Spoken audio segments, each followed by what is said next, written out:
예, 비하인드 뉴스를 시작하겠습니다. 박성태 기자가 나와 있습니다. 어서 오세요. 예. 예. 열어볼까요? 네, 첫 키워드는 축구에는 정치가 없다로 잡았습니다. 두 개네요. 예, 오늘 제가 아이템을 다 찾지 못해서 두 개만 준비해 왔습니다. 아, 그렇습니까? 예. 예. 매우 솔직합니다. 예. 열어보죠. 예, 황교안 자유한국당 대표 등이 지난 주말에 경남 FC의 축구 경기 안에서 선거 운동을 하다가 논란이 됐습니다. 이건 뭐 오늘까지도 굉장히 좀 시끄러웠습니다. 그렇습니다. 자유한국당 측에서는 괜찮다고 해서 들어가서 선거 운동을 했다고 하고 경남 FC 측에서는 하면 안 된다, 말렸는데 들어가서 무작정 선거 운동을 했다라고 주장을 하고 있는데요. 예. 그런데 일부에서는 마치 경남 FC가 이번 논란을 정치적으로 준비한 것처럼 주장을 한 쪽도 있었습니다. 축구단에서요? 경남 FC가 그러니까 예. 오히려 황교안 대표를 함정에 빠뜨리기 위해서 뭔가 만들었다라는 주장이 일부 나왔습니다. 예. 한 자유한국당 당협위원장이 자신의 소셜미디어에 올린 글인데요. 바른미래당은 현장에서 손학규 대표 얘긴데요. 입장을 제지를 했는데 왜 한국당은 제지를 안 했느냐. 그러면서 제지했다면서요? 그렇습니다. 제지했는데 그러니까 손학규 대표는 제지하니까 안 들어갔고 예. 황교안 대표와 강기훈 후보는 제지했는데도 불구하고 들어갔다는 게 경남 FC 측의 주장입니다. 예. 한국당은 제지를 안 했다고 또 주장하고 있는 거고. 일단 저 당협위원장은 그렇게 소셜미디어에 예. 주장을 했습니다. 그러면서 이제 황교안 대표의 뭐 팬클럽을 자칭하면서 대표를 맡고 있는 주장인데요. 그런데 김경수 경남지사가 구단주라 그런 건지 어떤 정략적인 의도나 함정을 판 것이 아닌가 하는 의혹이 있다라고 주장을 했습니다. 음모론이군요, 그러니까. 그렇습니다. 지금 예. 스포츠를 정치에 이용하지 말자고 하는데 저런 정치적인 논란 자체가 정치적 목적이라고 하는 주장이 나온 겁니다. 예. 음모론의 특징이 뭔지 아시죠? 그건 모르겠습니다. 아, 그렇습니다. 예. 아, 모르는 것도 있군요. 근거되지 않아도 되는 게 음모론이라고 배웠습니다. 예.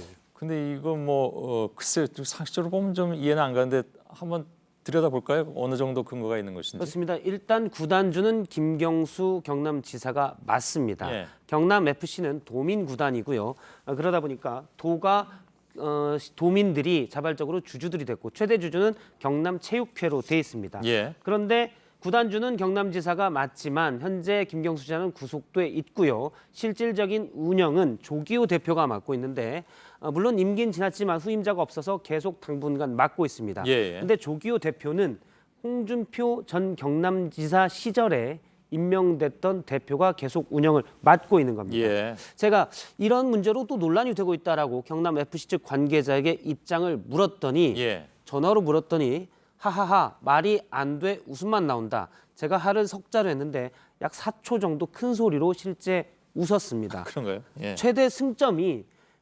경기장에서 선거운동을 하게 되면 경남 FC가 최대 승점 10점을 깎이게 되는데 그런 위기인데 함정이나 파고 있겠냐. 도저히 논리적으로 말이 안 된다고 했습니다. 예. 이 관계자는 과거 김경수 지사 관련 정치적인 건이 있었을 때도 구단 자체는 거리를 두었다고 주장을 했습니다. 예. 경남 FC는 과거에도 한국당과 좀 악연이 있었는데요. 홍준표 전 지사가 구단주일 때 당시 실적도 저조하다면서 경남 FC를 해체하는 방안을 고려하겠다라고 직접 밝힌 적이 있습니다. 기억이 나네요. 예, 당시에는 감사를 통해서 해체는 하지 않고 구조조정을 한 뒤 2부에 강등된 적이 있습니다. 예. 뭐 원래 스포츠란 게 뭐 정치가 개입돼서 안 된다라는 것은 우리가 상식적으로 알고 예. 있는데 엄격히 좀 피하는 편이잖아요. 모든 구단들이. 그렇습니다. 예. 스포츠 이제 구장 같은 현장에서 보면 대중들이 많이 모이기 때문에 정치인들이 특히 선호하고 그럼으로써 구단이나 스포츠 연맹 쪽에서는 정치에 개입되는 것을 엄격히 피하는 분위기입니다. 예. 과거 이제 대선 시절에도 대선 주자나 정치인들이 구단에 직접 가는 모습들 많이 목격을 하기도 했는데요. 일부 정치인들의 경우는 오늘 이제 표창원 의원이 페이스북에 올렸는데 나는 구장에 갈 때는 늘 그 구단의 유니폼을 입고 간다라고 예. 얘기했습니다. 선거운동복을 입고 간 거는 이미 스포츠연맹 규정에도 어긋나고 선거법에도 논란이 될 수 있습니다. 예. 뭐 구단복까지는 안 입더라도 예. 선거운동을 위한 옷은 입으면 좀 곤란하다. 뭐 그런, 예. 예. 두 번째 키워드는요? 두 번째 키워드는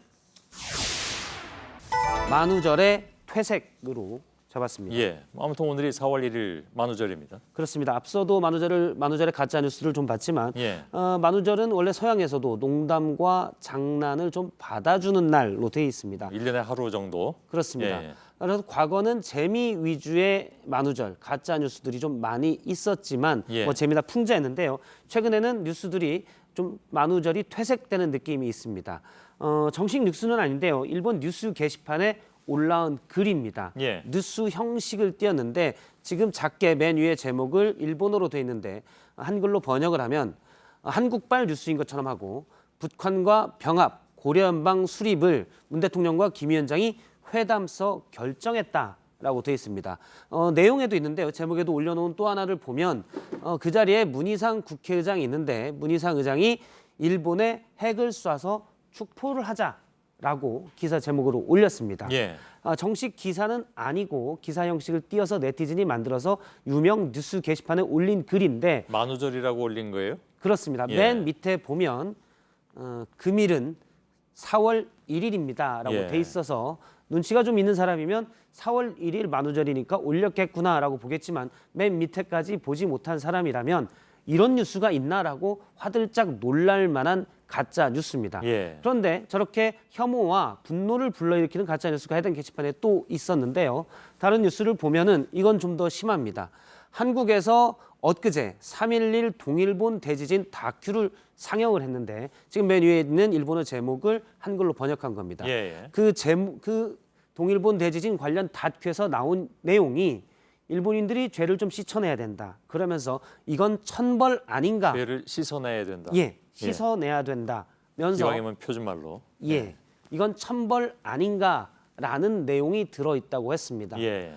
이거는 일본으로서는 동일본 대지진이 큰 아픔인데 마치 한국의 그 영화 감독이 이 상황을 뭐 조롱하거나 희화한 것처럼 비춰질 수 있는 겁니다. 예. 큰 분노를 일으킬 수가 있는 저런 가짜 뉴스가 뉴스 게시판에 버젓이 올라가 있었습니다. 그러네요. 저것도 무슨 4월 1일이라서 올렸다라는 얘기는 있긴 있습니까? 그렇습니다. 비슷하게 써 있었는데 제가 이건 캡처를 못했는데요. 예. 관련 좀 만우절 장난처럼 비춰진 부분은 있었는데 뉴스 형식을 다 띄었기 때문에 아주 면밀히 보지 않는 한 또 뉴스에 아주 밀접한 사람이 아니면 믿을 수도 있는 내용이었습니다. 예. 제가 약 450여 개의 댓글이 달려 있었는데 댓글 반응을 보니 반반이었습니다. 어느 쪽은 이런 뉴스는 트위터로 확산시켜서 널리 알려야 된다. 마치 사실인 걸 알고 그러니까 어떻게 보면 혐한을 불러일으키자는 예. 그런 주장도 있었고요. 어떤 사람들은 만우절이라고 이런 뉴스 올리지 마라. 인간성이 드러난다라는 성숙한 반응도 있었습니다. 예. 과거의 만우절 뉴스들을 보면 풍자와 재미가 좀 있었습니다. 대표적인 것이 이제 BBC가 보통 4월 1일 날 만우절 뉴스를 많이 만드는데요. 2008년에는 영상을 잠깐 볼 텐데 펭귄이 따뜻한 곳을 찾아서 날아간다라는 내용의 탐사 보도를 실제 다큐멘터리처럼 방송한 게 있습니다. 지금 화면에 나오는데요. 펭귄이 저렇게 하늘을 나는 건데 저 화면은 사실 그래픽으로 합성한 겁니다. 그렇게 해서 날진 않으니까. 그렇습니다. 펭귄은 못 나는 새고요. 잠시 날아다니는 펭귄도 있나 좀 고민을 했습니다. 예, 날진 않고 보통 보면 빙하에서 떨어지긴 합니다. 그런데 난다고 해서 버젓이 뉴스를 냈는데 물론 만우절 가짜 뉴스인지 다 알고 있던 뉴스고요.